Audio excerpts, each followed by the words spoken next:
this girl who's like an expert on the Phoenix Lights, one of the doctors who's like in every documentary about the Phoenix Lights, lives local. She's down to come on the podcast, but she wants to come closer to the actual 24th anniversary of the Phoenix Lights, which will be dope. So I'm looking forward to that. But Bro, that's not for a how few crazy months. would it be if we did it in the area, like with a background set up, and then just like... I mean, all we have to do is open the window. It was right overhead. Really? Oh, so it was like downtown Phoenix? I thought it was like by Camelback, the mountain. They say it was as wide as Camelback Mountain, but the thing pretty much went over half the state of Arizona. And so I guess if you, depending on the video you watch or like what you've heard about the Phoenix Lights, half the people say that the Phoenix Lights were caused by like these just individual ships that were lights lit up and flying in a V formation. And then the other half say it was one ginormous ship that had V-shaped lights on it. And from the people I've talked to who apparently witnessed it, most of them are saying that they could see that it was one massive ship that if you were kind of standing directly under it, it would block out the stars above it. But all you could see were the lights. So it was like a translucent one big ass ship. And anyways, that was pretty exciting because it literally flew over like half the state of Arizona, and it lasted like several hours, you know? Yeah. Dude, that's crazy. Like, are you excited for that interview? I'm excited, but for me, I don't know why. I think it's because it's one of the cases where it's fascinating because it's like thousands of people saw it.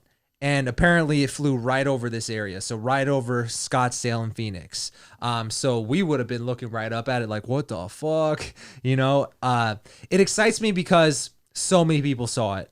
It doesn't excite me because unlike Roswell, there's not a lot of tangible evidence to kind of hypothesize on. All we know is that the government basically said it was flares, like shot it. But we've all seen Titanic. We've seen them shoot flares and shit. It just goes, right? Yeah. Flares don't float in a V formation for 4 or 5 hours or however long it was. Especially like together in that, like you said, in that view formation. Yeah.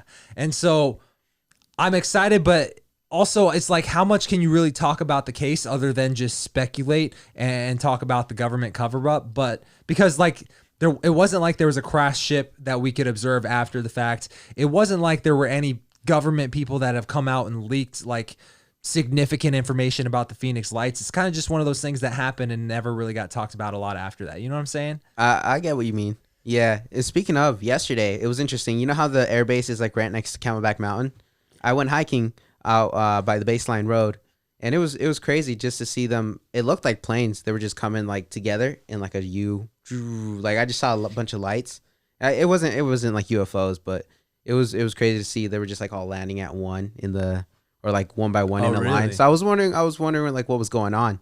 No way. Yeah, because like they would come in, and at first it was like a bunch of lights. Obviously the planes. And then, like, one by one, I was like, then once I realized it was a plane, they would just come down. These were military aircraft? I don't know if it was military, but it looked like it was right next to Camelback. It looked like they were coming into the Camelback Mountain from my perspective. So I'm assuming since the Air Force is literally right there. And they weren't like Southwest flights or anything like that. Nah. And then one of them had a really bright light on. So I was just curious as to what was going on. Yeah. I mean, the Phoenix sky, like ever since I realized that the Phoenix Lights were literally right here, every time I'm in the car with Kate and it's at night, if we're driving somewhere, hopefully she's driving because I'm staring at the sky. But even when I'm driving at night, I'm just looking up at the sky. And Phoenix is interesting because it is literally a valley, and literally we're right next to the airport.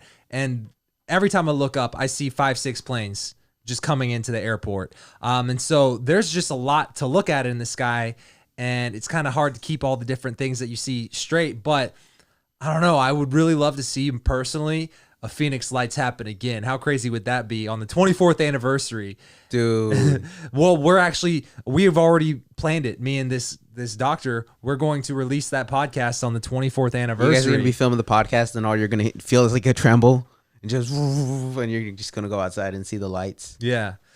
I don't know, man. Oh, well, another person who saw the lights were the guy who I met when I met Travis Walton, who's going to come on the podcast, the Antarctica expert. he also has seen. He said he saw the Phoenix lights, and then he saw the same ship again while he was driving on a highway, and it was during the day, and it was a big translucent ship. That's crazy. So apparently this thing is like regularly visiting the Phoenix, Arizona area. So now it's got me wondering. It's probably I feel like it's probably going to be like a military ship or a military spacecraft. Na na na na na na.